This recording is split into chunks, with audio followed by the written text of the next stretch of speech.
창세기 1장에는 여섯째 날까지의 창조 과정이 담겨 있고 일곱째 날, 곧 안식에 대한 내용은 2장으로 넘어가서 시작됩니다.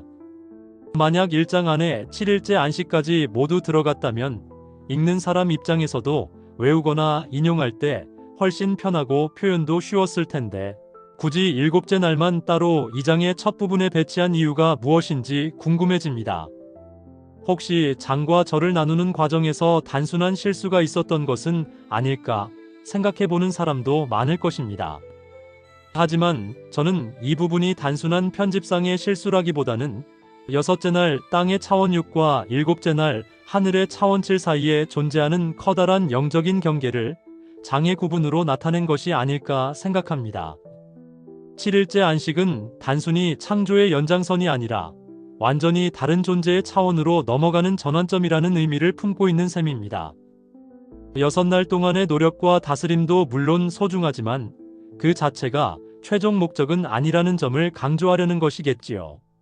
이처럼 흥미로운 영적 구분은 우리가 일상에서 경험하는 시간의 단위 곳곳에서도 자연스럽게 드러나곤 합니다. 우리는 십진법을 사용하는 시대에 살고 있지만 시간만큼은 여전히 분과 초에서 60진법을 씁니다. 이 관습은 고대 메소포타미아의 수메르인과 바빌로니아인이 만든 것이라고 알려져 있습니다. 60을 기본 단위로 삼은 건 여러모로 편리했기 때문입니다.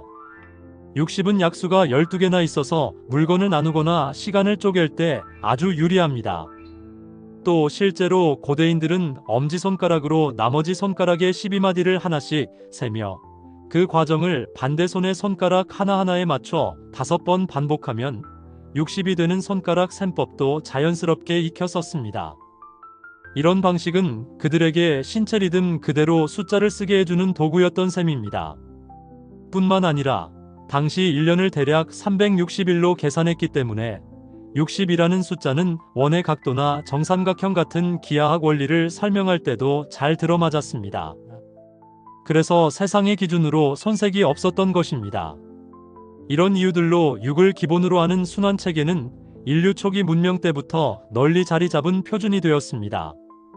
60을 단위로 이루어진 시간의 흐름은 영적인 시각에서 보면 안식에 이르지 못한 존재들이 끝없이 순환하는 모습을 상징적으로 보여줍니다. 성경에서는 안식에 아직 도달하지 못한 상태를 경고하며 다음과 같은 말씀을 전합니다. 전도서 3장 21절에는 인생들의 혼은 위로 올라가고 짐승의 혼은 아래, 곧 땅으로 내려가는 줄을 누가 알랴라는 구절이 있습니다. 이것은 영적 안식을 깨닫지 못한 의식이 결국 땅의 차원으로 다시 돌아간다는 점을 지적한 말씀입니다. 또한 요한계시록 13장 18절에서는 지혜가 여기 있으니 총명한 자는 그 짐승의 수를 세어보라. 그것은 사람의 수니 그의 수는 666이니라라고 하여 6이라는 숫자가 사람의 수이자 동시에 짐승의 차원에 머무는 의식을 가진 사람들을 가리킨다고 말합니다. 즉 하나님의 형상에 이르지 못하고 땅에 속한 결핍에 머물러 있는 상태를 6이라는 숫자로 표현하는 것입니다. 부모, 아들의 연합 즉 엘로힘이 진리의 하나님인지 아니면 비진리의 하나님인지 결정하는 열쇠는 곧 아들에게 달려있음을 창세기 1장 27절에서 엘로힘이라는 존재를 통해 이미 살펴본 바 있습니다. 만약 아들이 여섯째 날의 차원에 머문다면 부와 모 역시 모두 6의 차원에 머물게 되므로 비진리의 엘로힘이 되어 666이 됩니다. 즉 진리를 깨달은 아들은 하늘의 7인 안식으로 나아가 하나님과 연합하지만 진리를 깨닫지 못하고 율법과 육신의 생각, 즉 비진리 안에 머무는 존재는 부모와 함께 여전히 6의 사이클을 벗어나지 못하고 땅의 질서 속에서 계속 제자리를 맴돌게 됩니다. 우리가 늘 초와 분이라는 시간 체계에 얽매여 살아가는 것도 어쩌면 너희는 지금 6의 순환에 머물고 있느냐 아니면 7의 안식으로 향해 가고 있느냐라는 하나님의 세미한 물음일 수 있습니다. 그래서 우리는 세상의 시간, 즉 크로노스를 넘어서 영원한 안식이 시작되는 하나님의 시간, 곧 카이로스에 들어가야 합니다.